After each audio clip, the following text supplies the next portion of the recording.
inicio al tema de la glándula tiroides, un poco atrasados esperándolos. Bueno, sabemos ya que la glándula tiroides corresponde al sistema endocrino y su función es controlar principalmente el metabolismo del organismo. Y esto lo hace a través de la secreción de hormonas tiroideas, la T3 o triodotironina y la T4 o tiroxina.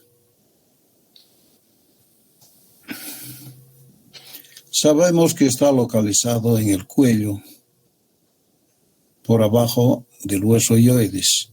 Tiene una localización infrahioidea y también debajo del cartílago tiroides y delante de la tráquea. Histológicamente, sabemos que está conformado por la unidad anatómica y funcional de la glándula tiroides, que es el folículo tiroideo, que a su vez está conformado por un epitelio, por células foliculares en gran cantidad y otras en menos cantidad son las denominadas células parafoliculares o células C, que van a producir la calcitonina. En la parte central de este folículo tiroideo vamos a tener acumulado el coloide, donde posteriormente se va a acumular la tiroglobulina.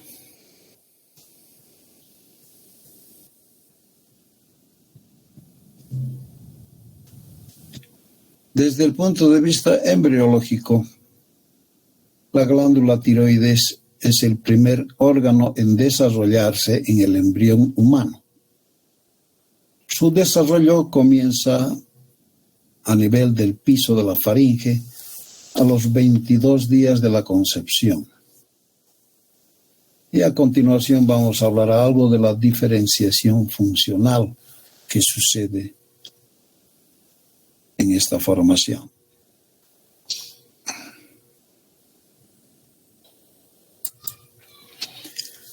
En la segunda semana de vida intrauterina ya se van a expresar genes específicos para la síntesis de proteínas esenciales para la secreción hormonal.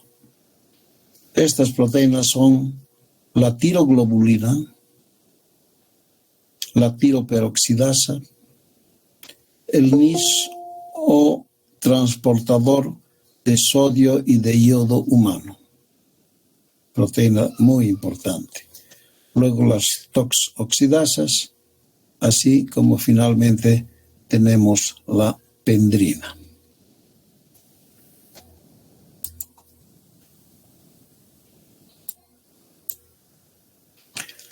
El primordio tiroideo va a aparecer en el periodo que abarcan los días 24 y 32.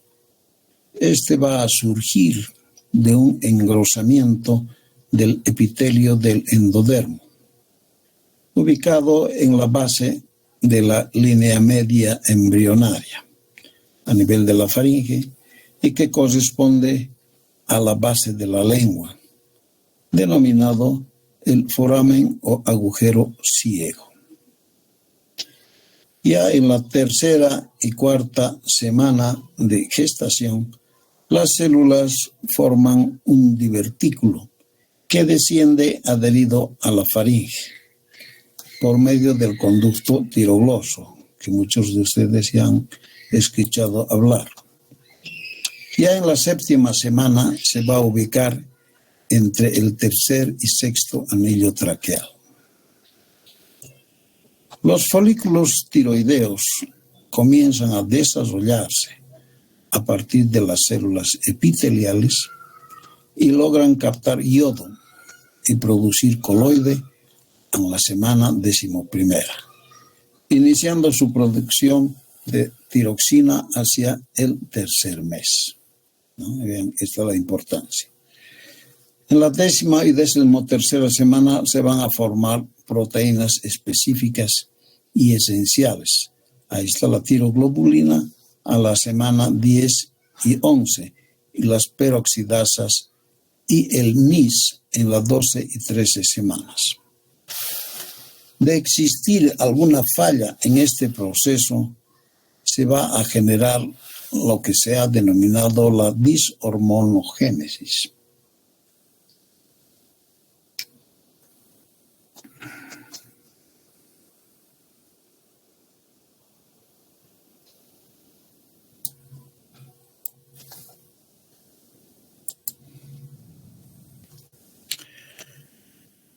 En la primera más 12 semanas, la hormona tiroestimulante comienza a secretarse y se va a incrementar hasta la semana 18.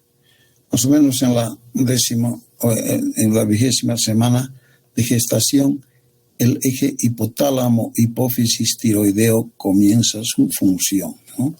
Esto es lo más importante. En las células tiroideas o tirocitos se cumplen diferentes funciones que conducen a la división celular y a la síntesis y secreción de las hormonas tiroideas. Hormonogénesis tiroidea. Se llama a este proceso, se va a caracterizar por las diferentes etapas que suceden en la formación de las hormonas tiroideas.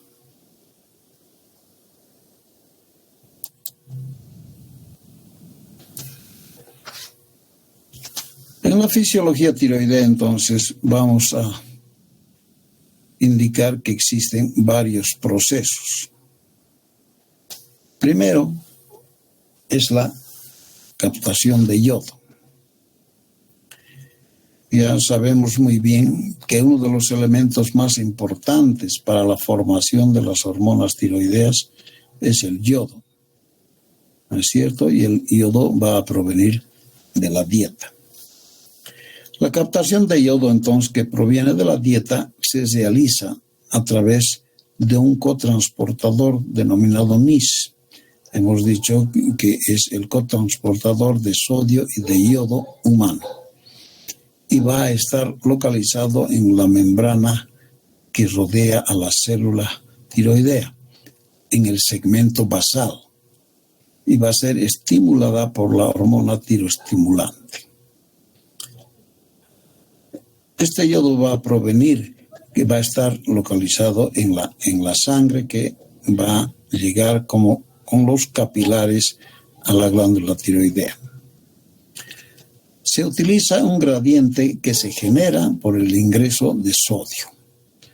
El yoduro, o sea, el yodo va a entrar como yoduro, como una sustancia inorgánica, ingresa a la célula tiroidea.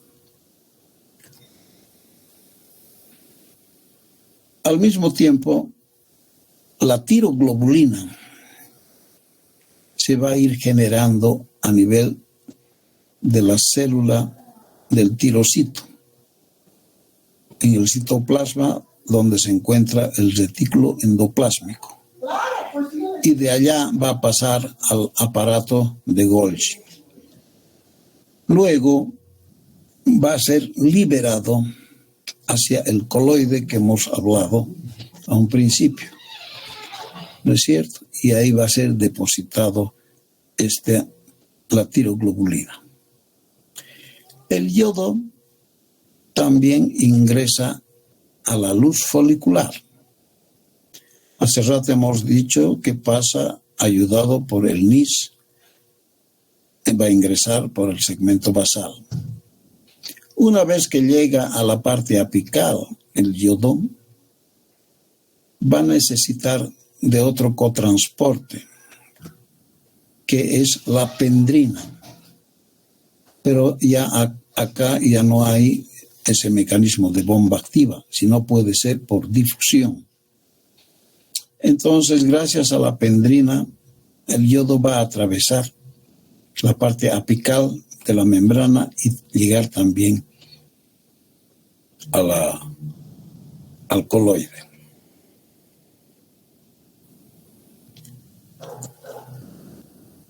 Y aquí tenemos entonces lo que se llama la oxidación y organificación del yodo. Una vez que el yodo ha ingresado, se libera y tiene que oxidarse. Para eso hemos mencionado las enzimas que lo oxidan. ¿Y a qué se llama la organificación del yodo? Es cuando el yodo va a ingresar a la matriz de la tiroglobulina. Entonces ahí va a estar organificado ya para posteriormente formar la hormona tiroidea.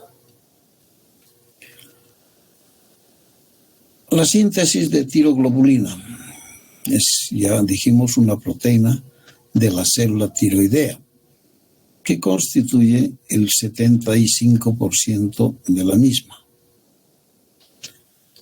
Luego de un proceso de glucosilación, va a estar apta para incorporar a su molécula yodo y luego almacenarse en el folículo.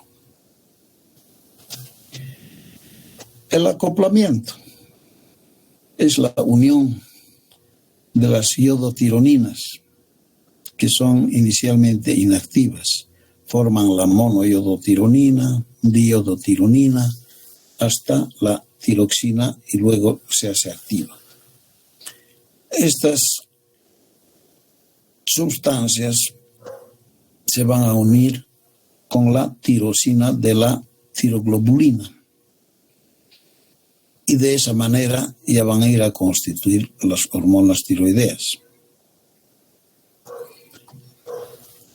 La tiroglobulina es captada luego en la luz del folículo. Una vez que la tiroglobulina ya está cargada con hormonas tiroideas, nuevamente se va a aproximar a las células tiroideas y por la parte apical va a ingresar con segmentos de tiroglobulina que están incluyendo hormonas tiroideas T3 y T4. Estas sustancias van a ingresar hacia el citoplasma y van a ser transportados hacia el segmento basal. Y lo van a hacer por un fenómeno conocido como pinocitosis. ¿Ya? Y se van a formar las vacúolas exofíticas que van a volcar el contenido a la sangre.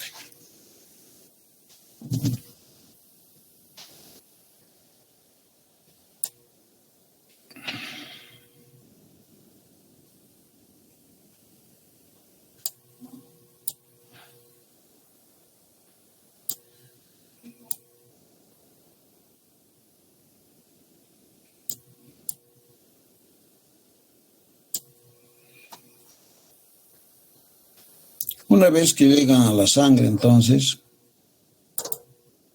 las hormonas tiroideas se van a unir a receptores intracelulares, donde van a modificar la expresión de los genes en el núcleo celular a nivel de todas las células.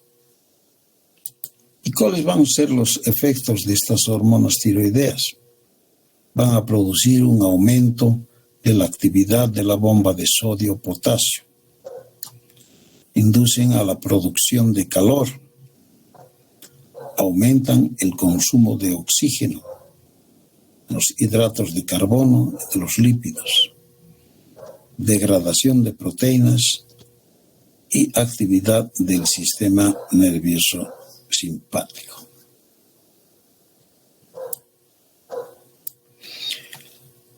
Una vez que la T3 y T4 han ingresado al torrente sanguíneo, se van a unir en la sangre con las albúminas. Vean ustedes cómo va a haber segmentos de T4 unidos a la albúmina, así como de T3. Pero también hay fracciones libres de T3 y T4. La unión a las proteínas de las hormonas tiroideas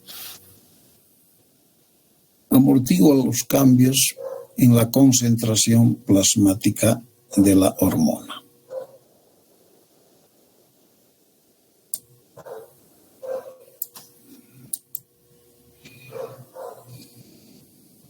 Vean ustedes cómo va junto con las proteínas.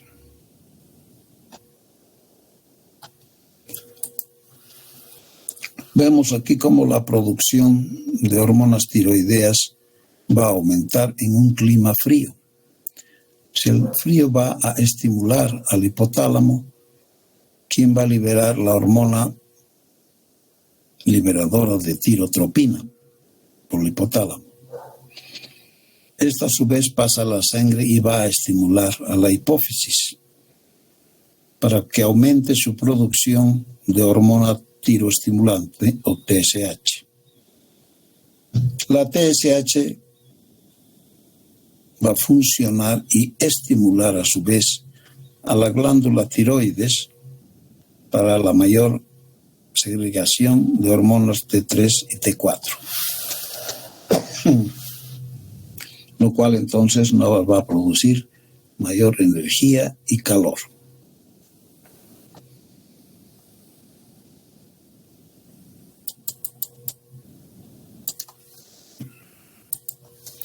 Ahora vean cómo la falta de yodo puede disminuir la secreción de hormonas tiroideas. Ya hemos dicho que no puede existir hormonas tiroideas si no tenemos yodo. Al igual que tampoco si no tenemos tiroglobulina. Son partes importantes para la formación de las hormonas tiroideas.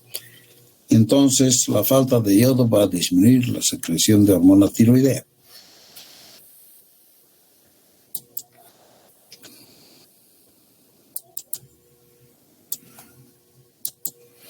Esa disminución de hormona tiroidea también va a inducir a un aumento compensador de la hormona TRH y TSH. La primera producida por el hipotálamo, hemos dicho, entonces empieza a producir más y va a estimular a la TSH, y la cual a su vez aumenta también la producción de T3 y T4, y de esa manera nos va a producir una compensación. Y ese aumento de TRH y TSH nos va a devolver la secreción de hormonas tiroideas hacia la normalidad. Entonces son los mecanismos que suceden de alimentación y de retroalimentación que ustedes ya muy bien lo conocían. También importante es que recuerden que el aumento de la hormona tiroestimulante por la hipófisis va a provocar un crecimiento de la glándula tiroides, produciendo lo que se llama el bocio, que veremos posteriormente.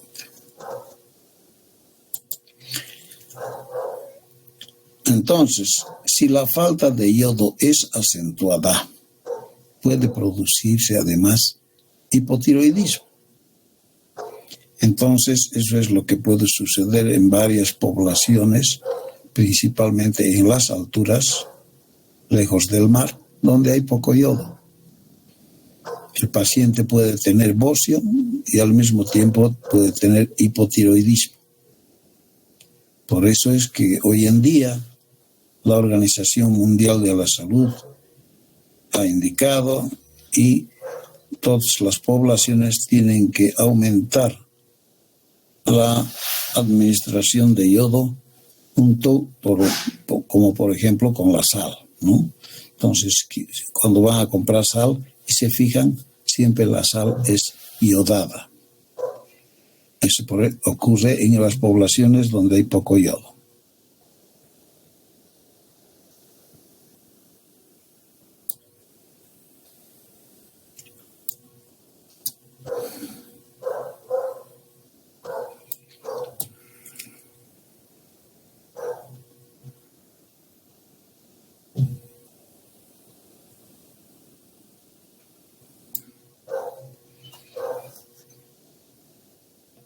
Importante también es, como dijimos, mencionar el metabolismo del yodo. Los requerimientos de yodo en un adulto son entre 100 a 200 microgramos al día. En niños, 50 microgramos al día. En el embarazo y lactancia, 200 microgramos al día. Aunque, como hemos indicado, la dieta ha aumentado con yodo en la sal y todo eso, hace que la oferta que se tiene por día hoy en día en los adultos es casi de 500 microgramos al día. Entonces, y gran parte de esto, como dijimos, es absorbido en el intestino delgado proximal, o sea, en el yeyuno, y es inorgánico. Y su eliminación es principalmente por vía renal, por las heces es muy poco. Y la utilización también es en poca cantidad, ¿no? Entonces es un dato importante.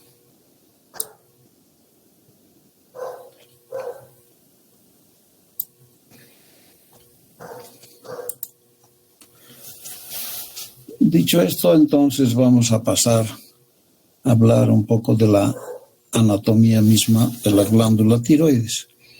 Como ya habíamos indicado, es un órgano en forma de mariposa que está localizado en el cuello, parte medial, debajo del hueso hioides, o sea, localización infrahioidea, y también por debajo del cartílago tiroides y delante de la tráquea, ¿verdad? En el hombre pesa alrededor de unos 25 gramos y en la mujer 20 gramos. Tiene, como dijimos, una forma de mariposa con sus lóbulos derecho e izquierdo y unidas por el istmo. En algunos pacientes, esto no siempre se presenta, pero puede surgir otro lóbulo, que es el lóbulo piramidal de la parte central. Se dirige hacia arriba, hacia el cartílago tiroides, partiendo habitualmente del istmo.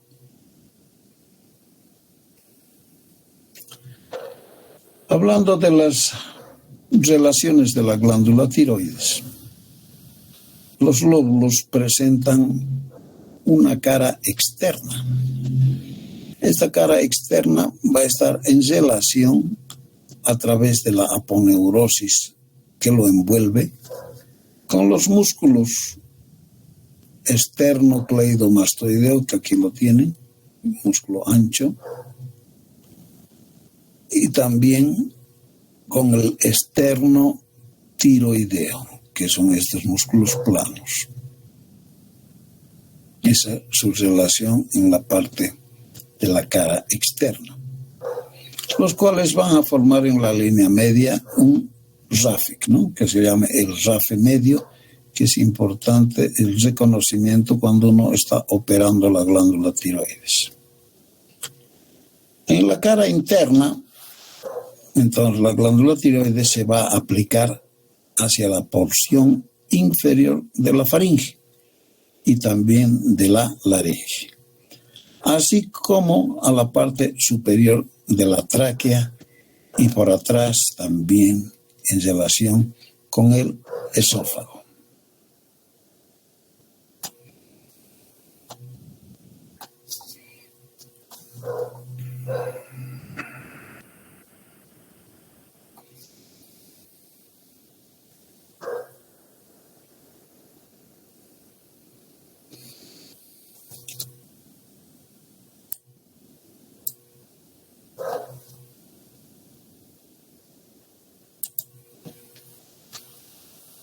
Lateralmente, la glándula tiroides va a tener relación con el paquete vasculonervioso del cuello, y como ustedes ya saben perfectamente, constituido por la carótida primitiva, la vena yugular interna y el nervio vago, ¿no es cierto?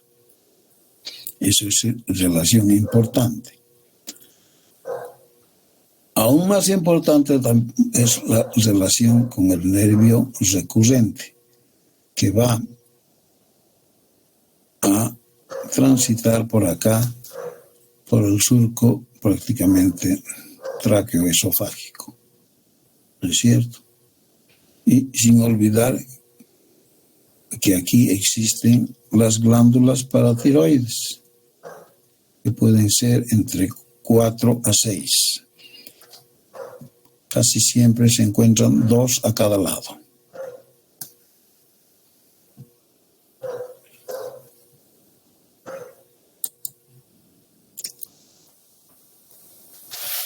Entonces los nervios recurrentes van a ascender a cada lado de la tráquea y van a cruzar la arteria tiroidea inferior. Vean ustedes la arteria tiroidea inferior como se divide y el nervio laríngeo recurrente está pasando por el medio. La lesión de esto puede ocasionar una voz ronca, ¿no es cierto? Otro nervio importante es también el laringio superior en su rama externa, que cuando se lesiona puede ocurrir la instauración de una voz débil.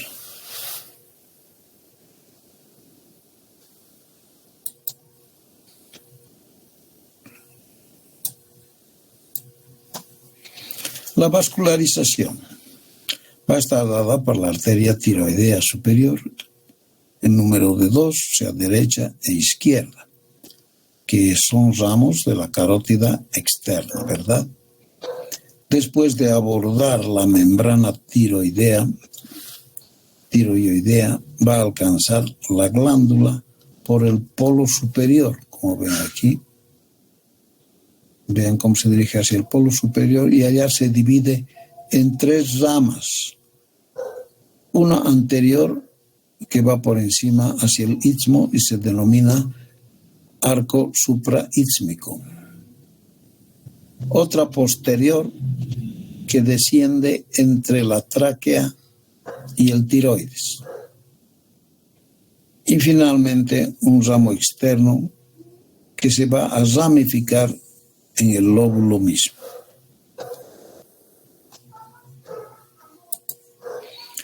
Luego tenemos la arteria tiroidea inferior, también en número de 2, que son ramas de la subclavia. Se va a bifurcar,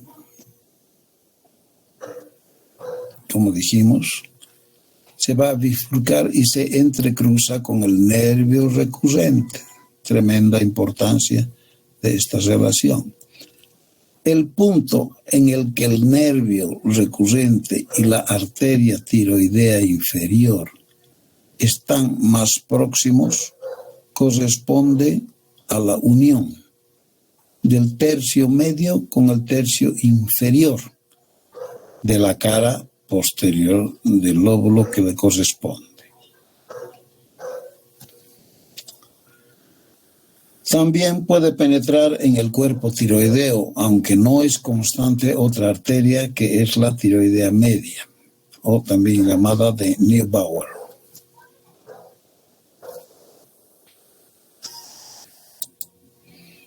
Otra vista aquí para identificar igual las arterias tiroideas superiores, el ramo supraísmico,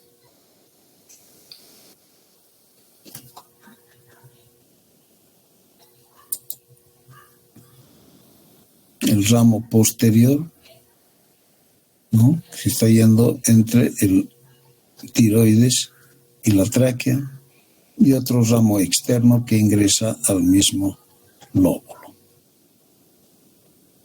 Y como ven aquí, la arteria tiroidea inferior, que está siendo atravesada por el nervio laríngeo recurrente.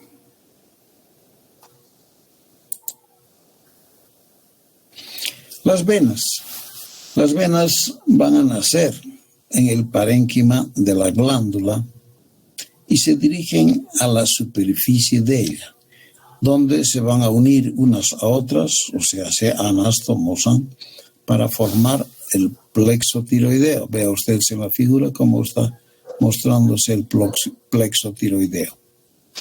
Este plexo origina las venas tiroideas superiores que van a desembocar en las venas yugulares, ¿cierto? Luego tenemos las tiroideas inferiores, que desembocan al tronco venoso brachiocefálico. Las venas tiroideas medias, que ya también son inconstantes, nacen de la parte externa de los lóbulos laterales y se vierten también a nivel de la vena yugular interna.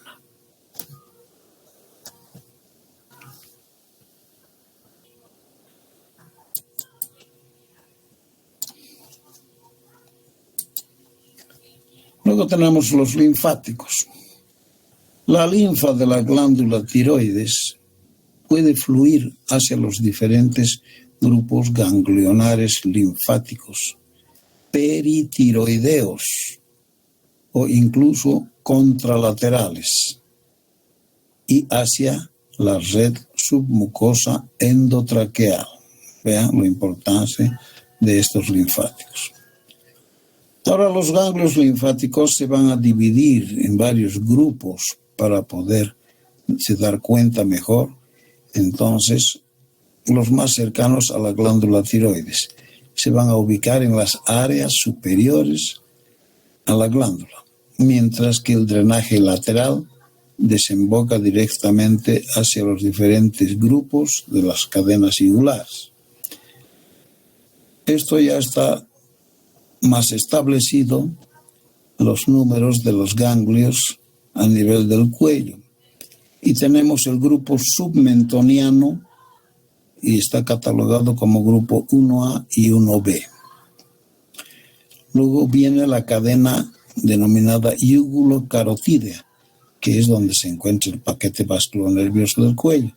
La parte alta es el grupo 2, la media es el grupo 3 y la parte más inferior el grupo 4.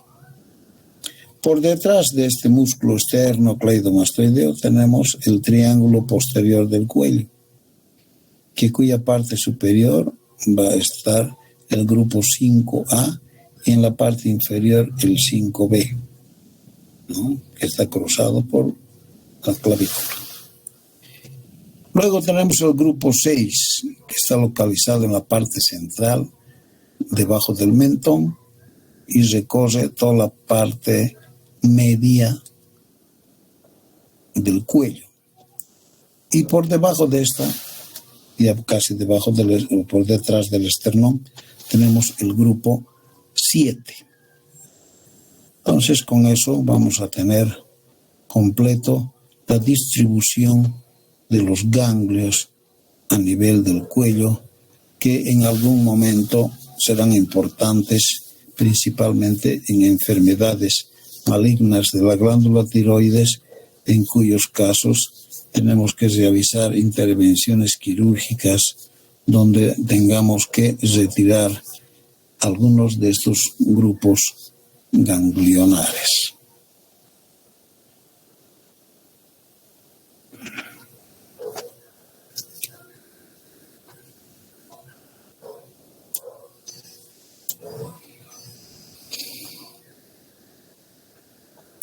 Y ahí tenemos las hormonas tiroideas, la triodotironina y la otra, la tiroxina.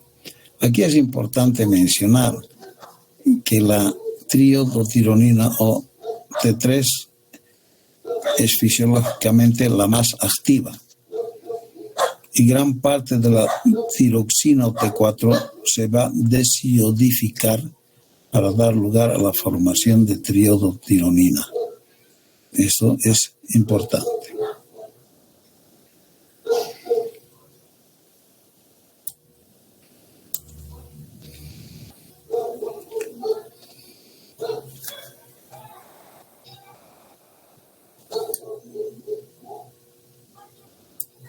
Dicho esto, creo que hemos cumplido la programación para el día de hoy. Yo creo que, bueno, mañana es el examen de ustedes, ¿no? Sí, doctor. Bien, entonces a la misma hora, a las 6, continuaremos con el segundo tema de la glándula tiroides. ¿De acuerdo? Si no tienen alguna pregunta.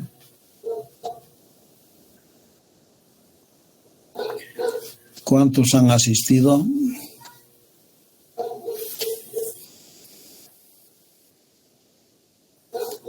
¿Y cuántos son en el curso?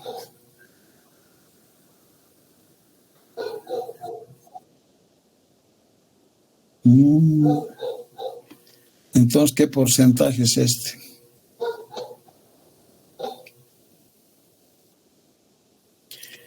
¿Y ustedes les van a dar el tema a los compañeros o cómo van a hacer?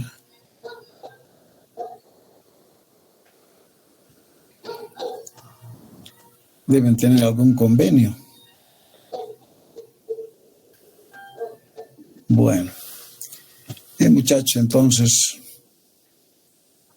vayan a estudiar, que mañana es su examen. Mañana en la mañana, entonces, mi grupo tiene licencia de la clase práctica para estudiar.